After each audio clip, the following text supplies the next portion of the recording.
खेबसेबाव सन्जय आरो रामनाथ नार्जारीनि जिउआ अराय गोलाव जाथों। उत्तराखन्ड रायजोनि टानेल जावनाय हाबाफारियाव सुरुंग गोथे जानानै बिथांमोना थैनायजों जुजिनानै गोदान जिउ दान मोनफिननाय बड'लेण्डनि सानै बर' फिसा बिथां राम प्रसाद नार्जारी आरो सन्जय बसुमतारी बिथांमोना मैयानि मोनानि समाव मोजाङै मोजां न' फारसे मोनफैफिनबाय। दा बेखौनो लकेल MLA बा 29 नं सोनाब क'क्राझार बियाबनि MLA मानगोनां रबिराम नार्जारी बिथाङा बिथांमोनखौ आर'नाइजों बरायफैदों आरो जोंनि नुनायाव बिथाङा जाथाया जाजेननाय समनिफ्रायनो बिथाङा गोबां इनिशिएटिभ लानानै बिथाङा गावनि आंगोनि फंबाय बा बर' फिसा सासे बर' बिमानिनो फिसा होननानै आसामनि सेक्रेटारियेटजों बिथाङा थोंजोङै सावरायनायनि गेजेरजों दिनै क'क्राझार DCनि गेजेरजों आसाम सरकारा उत्तराखन्ड सरकाराव बेबायदि जगाजगखौ बिथाङा लाखिबाय थादों आरो दिनैनि समाव मोजाङै मोजां मोनफैफिननो हानायाव बिथां MLA बिथाङा दिनै राम प्रसाद नार्जारी आरो सन्जय बसुमतारी बिथांमोनखौ आर'नाइजों बरायनाय हाबाफारि बिथाङा नैबे रामफलफिल गामियाव बिथांमोननि बेक्तियाव फैनानै बिथांमोनखौ आर'नाइजों मान बावफैदों। दा बे बुब्लियाव जों गिबियावनो जोंहा राम प्रसाद नार्जारी बिथांनिफ्राय जों मोनथिगोन बिथांमोना जागायजेननाय बा जाथाया जाजेननाय समनिफ्राय माबायदि खैदां खैफोदजों मोगा मोगि जानाङामोन जाथायजों नोंथांमोना भुगिनांबाय आरो दिनै गोदानै जिउ दान मोनफिननाय बायदि नोंथां बिमा बिफा फिसाजों मोजाङै संसार जानाय सुबिदाखौ मोनफिनबाय। बे समाव इसोरनिसिम मा धन्यबाद होगोन? इसोरजों लोगोसे आङो जोंनि रायजो राजा आइ आफाफोरनिसिम बिराद गोसो गोरबोनिफ्राय धन्यबाद जासियो। लोगोसे आङो दा न'आव बिसि फिसा बिमा बिफा बिदा फंबाय बाय बाहागि गामियाव जा बिदा फंबाय जोंनि जाथि बंस'फोर दङ। लोगोसे बेजों लोगोसे जोंनि भारताव जिमान मानसिफोर दङ आइ आफाफोरनिफ्राय आङो आंनि गोसो गोरबोनिफ्राय धन्यबाद जासियो। जोंनि थाखाय सारा दुनियानो खस्थ' खालामदों, जोंखौ बोरैबा बरननो हागोन बिनि थाखाय आं रोजा रोजा साबायखर बावो। दा जेब्ला नोंथांमोना जाथाया जाजेनदोंमोन गोसोफोराव गिनाय मोनदोंमोन नामा? सिगां समाव फार्स्ट टाइमावथ' एसे आं फार्स्ट टाइमाव गिनायखौ मोनाखै, ओमफ्राय उननि साननैसो उनाव ओरैबायदि घटना जाफिननायाव आं गिनायखौ एसे मोनदोंमोन। बे समाव जोङो गोसोआव साननाय फैदों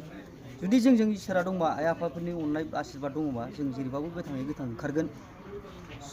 जानो हागौ समा गोबाव जानो हागौ, ओंखारनाय टाइमा गोबाव लानो हागौ, थेवबाबो जों गोथाङैनो ओंखारगोन बेखौ जोंहा आसा दंमोन आरोखि। दा बे आसायानो जाफुंबाय। न'खरनि फारसे नोंथांमोना जेब्ला गिखांनाय मोनदोंमोन न'खरनि फारसे आंगोनि बिसि आरो फिसाफोरखौ माबायदि अनुभब खालामदोंमोन? गोसोखांदों, हाजारबाबो गावबागावनि बिसि फिसा बिमा बिफा मोजांबाबो गाज्रिबाबो गोसोखांदों। जेनेबा बिसि फिसायाबो सानो मोजांबाबो गाज्रिबाबो गावबागावनि फिसाया फिसाय, बिमाया बिमा, बिफाया बिफा, बिदा फंबाया फंबाय बेखौ गोसोखाङो आरोखि। सिन्था खालामदों आं गैयाब्ला मा जागोन, आं दंबा माबा फिनानैबाबो आङो बिसि फिसाखौ फिसिनो हागोन बेखौ आंनि गोसोआव साननाय फैदों आरोखि। आं गैयाबाथ' खस्थ'आथ' मोनखागोन, माबा मोनसे सोरजोंबा सोंखारि जानाय मोजां गाज्रि। बे समाव नोंथांखौ दिनै BTR सरकार, आसाम सरकार, उत्तराखन्ड सरकार, भारत सरकार आरो MLA रबिराम नार्जारी बिथांमोनहाबो बरायफैदों, मा बुङो? बिनि थाखाय आं रोजा रोजा साबायखर गावो। सिगाङाव आं बुंनो थांगोन, सिगाङावनो आं उत्तराखन्ड सरकारखौ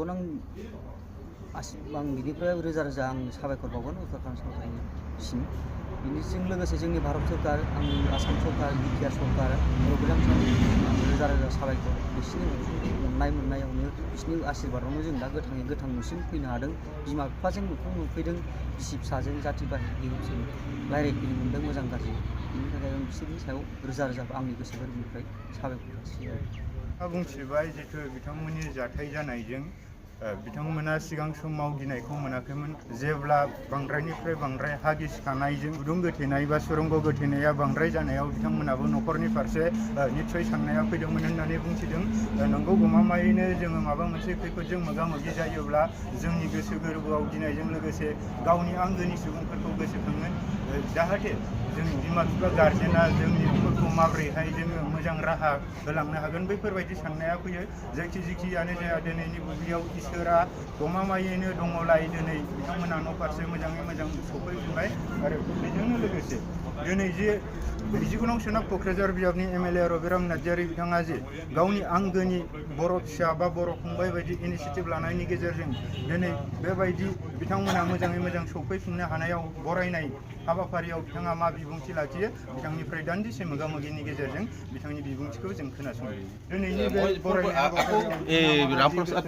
थुलुंगाखांआरि बोसोनथि होगोन आरो दिनै बिथाङा गावनि इनिसिएटिभनि गेजेरजों सरकारनि इनिसिएटिभनि गेजेरजों दिनै बिथांमोनखौ न'सिम मोजाङै मोजां लाबोनायाव जाफुंसार जानो हादों। दा गिबियावनो सारखौ धन्यबाद होदों आरो लोगोसे दिनै उत्तराखण्ड रायजोनि जिथु टानेल जावनायाव गोथेनानै नांथेनानै थानाय बड'लेण्डनि सानै फिसा बिथांमोना न'सिम सफैफिनबाय। नोंथाङाबो बेयाव गोबां इनिसिएटिभ लाबोदोंमोन। नोंथाङा बे बरायनाय हाबाफारियाव मा गोजोननाय मोनदों? थारैनो जोङो बेखौ स्वीकार जानांगोन जे सन्जय बसुमतारी आरो रामनाथ नार्जारी बिथांमोनहा जोंनि क'क्राझार जिल्लानि रामफलबिल गामिनि सानै आंगो बर' फिसा। जे बर' फिसा सानैया भारत सरकारा लानाय मेगा प्रजेक्ट टानेल बानायनायनि लामा बानायनायनि जे प्रजेक्ट बे प्रजेक्टआव लेबार हिसाबै खामानि मावहैनानै भारत राष्ट्र गठन खालामनायनि जे खामानि बेवहाय बिथांमोनहा बाहागो लाफाहैदों। बे जोंनि थाखाय मोनसे देरगाथाव गौरबनि बाथ्रा जे जोंनि बर' फिसाफ्राबो दिनै भारत सरकारा लानाय गिदिरथार हाबाफारियाव बाहागो लानो हादों। आङो सिगां भारत गभर्नमेन्टनि प्रधान मन्त्रि बिथांखौ धन्यबाद होगोन। उत्तराखण्ड सरकारखौ धन्यबाद होगोन। मानो होनोबा बिथांमोनहा जे समनिफ्राय जोंनि बे 41 जन लेबार मावनानै थाहैनाय जोंनि बिदा फंबायफ्रा सुरंगनि सिङाव फासिनानै दंमोन बिथांमोनखौ गोथाङै बख'नानै लाबोफिननो थाखाय नारानाथा बिथांमोनहा नाजादों। भारतनि गासैबो जोंनि जेखिनि माखासे बेबायदि टानेल जावग्रा माखासे रायजोफोरनि जे एक्सपार्टफोर मेसिनारि बेफोरखौ बाहायदोंमोन। बेनि गेजेरजोंबो साक्सेस जायैयाव बायजो हादोरनिफ्राय माखासे एक्सपार्टफोर बा मेसिनारिफोर लाबोनानै माखासे खामानि मावदों आरो बेफोरनि गेजेरजों दिनैहाय बयनिबो सेस्टानि गेजेरजों भारत सरकारनि उत्तराखण्ड सरकारनि नारानाथा नाजानायनि गेजेरजों आइ आफा रायजो राजा न'खरनि बिसि फिसा बिदा फंबाय बयनिबो इसोरनि पखे आर'ज गाबनाय इसोरनि आशीर्बादजों दिनै जोंनि बे सानै बिदा फंबाया जोंनि गेजेरावहाय जोंनि आंगो जायगायाव बिमा बिफा बिसि फिसानि गेजेरावहाय बिथांमोनहा गिदिंनानै गोथाङै न'आव सफैफिननो हादों। बेयो जोंनि थाखाय बेसेबांबा गिदिर मोनसे रंजाथाव गोजोनथाव आरो माने मोनसे खुसिनि बाथ्रा। दिनै बिथांमोनखौ जों बुंगोन बिथांमोनहा थैनायनि खुगायाव गोग्लैनानै दंहैयोमोन आरो बे थैनायनि खुगानिफ्राय दिनै बिथांमोनहा गोथाङै बारग'बोफिननो हादों। दिनै बिथांमोनखौ थारैनो गोदान नैथि खेबनि थाखाय बिथांमोनहा जोनोम मोनफिननाय साफा साफा सोद्रोमा साफा जोंनि बिदा फंबाय होननानै जों साननानै लानो हायो। गुदुं सिङाव थानाय समाव बिथांमोनहा सेकेन्ड मिनिट सानफ्रामबो गावसोरनि रैखाथिनि बाथ्राखौ लानानै साननो गोनां जादोंमोन। बिथांमोनहा थांनानै थानो हागोन ना हाया, गोथाङै जोंखौ बख'नानै लांफिननो हागोन ना हाया, जोंनि बे माने गुदुं सिङाव थानाय साफ्रोमबो मजदुर बाहायफोरनि न'खरनि बिसि फिसानि गासैबो बिदा फंबाय लोगो दोगोफोरनि बाथ्रा खोथा सिन्था खालामनानै बिथांमोनहा गुदुं सिङाव निस्सय गोबां माखासे माने सिन्थायाव गोग्लैनानै दंमोन। अब्लाबो बिथांमोनहा माखासे गाव गावनि गोसोनि बोलो जे मन'बल बे मन'बलखौ सिफायनानै लायाखै। बिथांमोननि गोख्रों मन'बलनि थाखाय बे गोबां सम 16-17 दिनखौ बिथांमोनहा गुदुं सिङाव दिनैहाय गोबां खस्थ'नि गेजेरजों जानाय लोंनायनि आंखाल, दै बारनि आंखाल आरो गासैबो बिथिंनिफ्राय माखासे गिथाव बाथाव थासारि बेनि गेजेरजों मोगा मोगि जानानैब्लाबो बिथांमोनहा जे थांनानै थानानै जोंनि गेजेराव गिदिंबोफिननो हादों बे जोंनि थाखाय बेसेबांबा गिदिर मोनसे माने रंजाथाव बाथ्रा, गोबां मोनसे खुसिनि बाथ्रा होननानै आं बुंनो सानो। रामनाथ नार्जारी आरो सन्जय बसुमतारी बिथांमोनहा गुदुं सिङाव हाबनानै जेला आबद्ध जादों फासिनानै दंमोन बे बाथ्राखौ खोनानाय लोगो लोगोनो आङो दिनैसिम बे न'खरनि मानसिफोरजों सम सम फैनानै खबर लाफैबाय थादों। आंगोनि बिफा आंगोनि बिमा बिसि बेफोर गासैबो बिथांमोननिफ्राय खबरखौ लादों आरो जों जे खबर मोनदों बिथांमोननि न'खराव होलांदों। आङो डिसिखौ लानानैबो बिथांमोननि न'खराव नुजाफैदों। डिसियाबो सरकारनि जानानै गावसोरनि खाथियाव जेसेबांखिनि माखासे माने खौरांफोर दङ बेखौ न'खरनि मानसिफोरनो होलांदों। गोसोनि बोलोखौ हमथानानै इसोरनि सायाव आस्था आरो बिसासखौ लानानै भारत सरकारनि माने उद्धार अभियानखौ फोथायनानै जाहाथे गोख्रोङै न'खरनि मानसिफ्रा गसंथायो, गोसो हमथानानै सोलियो बेखौ बिथाङाबो बुजायलांदों। आरो बिथांमोनखौ रिकभार खालामखांनायनि उनाव भारत सरकारा उत्तराखंडनिफ्राय आसामसिम गावसोरनि न'खरसिम गोथाङै लाबोफिननायनि समस्त दायित्वखौ बिथांमोनहा लादोंमोन आरो आसाम गभर्नमेन्टनि अफिसियेल हिसाबै उत्तराखंड सरकारनि जे जायगायाव बिथांमोनहा दोननाय बे जायगायावबो थांनानै अफिसारफ्रा बिथांमोनखौ माने आवग्रिनानै लाहैदों उत्तराखंड गभर्नमेन्टनिफ्राय सोमजायनानै लादों आरो उत्तराखंड गभर्नमेन्टआ बिथां आसाम गभर्नमेन्टनि अफिसियेलफोरनि आखायाव सोमजायनानै होखांनायनि उनाव आसाम गभर्नमेन्टनि अफिसारफ्रा दिनै बिथांमोनखौ दिल्ली एयारपर्टनिफ्राय गुवाहाटी एयारपर्टसिम फ्लाइटजों लाबोनानै न'खरसिम डिसि एडिसि आसामनि अफिसारफोरखौ दायित्व होनानै न'खराव सोमजायनानै होफैदों आङो आसाम गभर्नमेन्टनि बे इनिशिएटिभखौ गोजोननाय मोनदों आरो आसाम गभर्नमेन्टनि बिसेसकरि मुख्यमन्त्रि डक्टर हेमन्त बिश्व शर्मा क'क्राझारनि माने डिस्ट्रिक्ट एडमिनिस्ट्रेसन डिसि आरो आसामनि चिफ सेक्रेटारि बिथांमोनखौ धन्यबाद होगोन जे बिथांमोनहा जोंनि बे सानै बिदा फंबाय रामनाथ आरो सन्जय बिथांमोनखौ जे जत्न लानानै जोंनि गेजेराव लाबोफिनदों न'खरसिम सोमजाना होफैदों बे दायित्वखौ खालामनायनि थाखाय आं बिथांमोनखौ धन्यबाद होगोन आं आसा खालामबाय भारत सरकारा दिनैनिफ्राय जे गिदिर मोनसे लेसन हिसाबै लानो गोनां दं बे गिदिर एक्सिडेन्ट जे एक्सिडेन्टआव 41 जन मानसिनि गासैबो जिबन न'खरा बरबाद जानायनि खैफोदमोन बे खैफोदा दिनै मानो जानो मोनखो माब्रै जाखो बेनि सायावथ' तदन्तआ गोख्रोङै जाखागोन आरो उननि बेलायाव बेबायदि माखासे जिहेतु सुरंग बानायनायनि लामा बानायनायनि हाजो दानखानायनि बेफोरबायदि गिथाव बाथाव माखासे खामानिखौ प्रजेक्टफोरखौ भारत गभर्नमेन्टआ लागोन बे गासैबो मोनफा मोनफा देशनि जौगाखांनायनि माने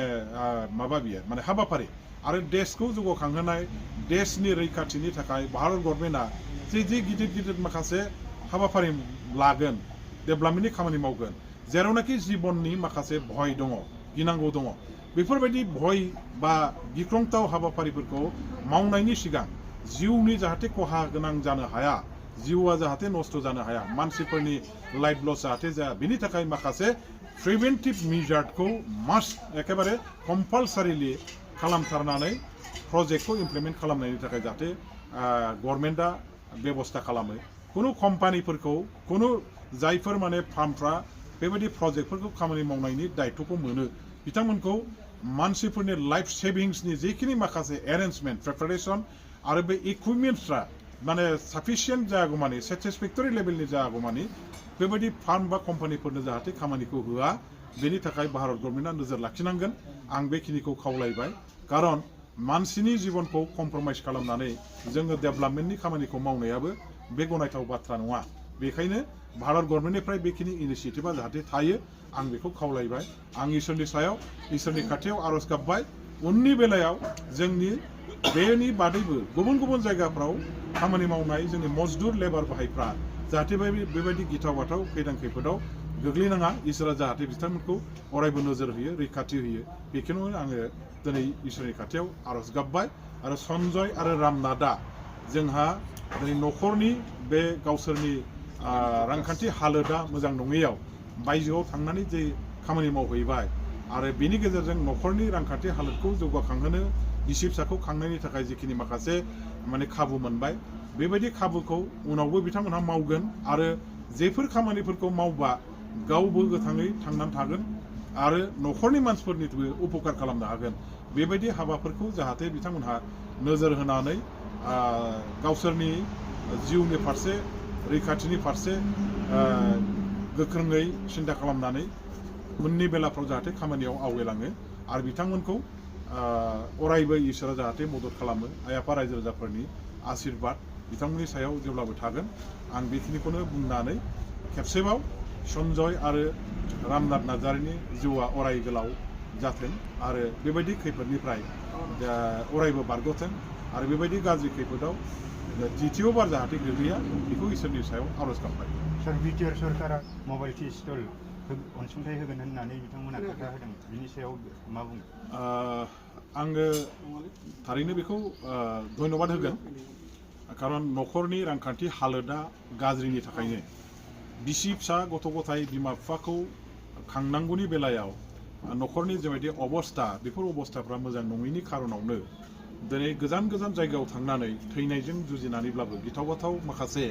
हाबायाव बिथांमोनहा दिनै गावसोरखौ बावसोमनानै बेफोराव मावहैनो गोनां जादों आरो दिनै गिदिर मोनसे जोंनि थाखाय साननो गोनां जादों जे बेबायदि आरोबाव जोंनि सानथ्र'हायै बर' फिसाफ्रा उत्तराखन्डनि बादैबो सारा भारतनि गुबुन गुबुन रायजोफ्रावबो दंहैयो आरो भारतबर्षनि बादै गुबुन गुबुन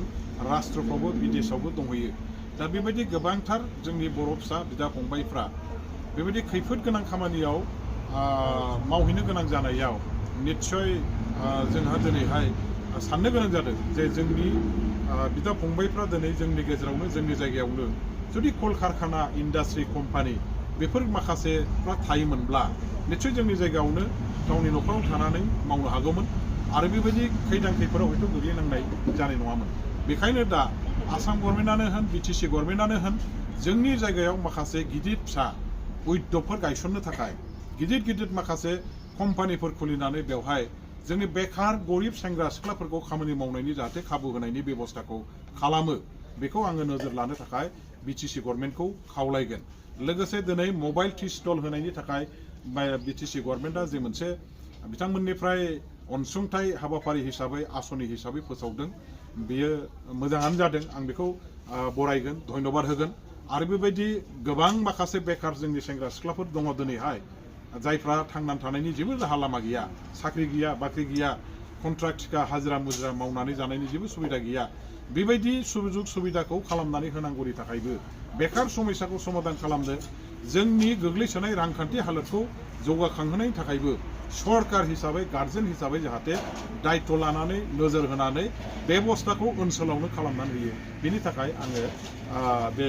बिटिसि गभर्नमेन्टखौ खावलायगोन आसाम गभर्नमेन्टखौ खावलायगोन दा बिब्दिब्ला बिधायक बा MLA बिथाङा जितु रामप्रसाद आरो सन्जय बसुमतारी बिथांमोना न' फारसे फैफिननाय हाबाफारियाव बरायनाय हाबाफारिजों बेसेन गोसा जिउनि मोनफ्रोमबो ओंथिखौ बिथाङा बुंथिबाय दा बे बुब्लियाव अब्ला जों साफ्रोमबो थांना थानाय जिउआव जों मोनसे नङा मोनसे खामानिजों एंगेज जानानै जोंनि जिउखौ जोङो दैदेनलांनांगौ जायो जाहाथे फैबाय थानाय समाव बिथांमोननि जिउमायाव जाहाथे बेबायदि खैफोदा आरो फिन खनसे फैफिना होननानै इसोरनि खाथियाव कामना खालामो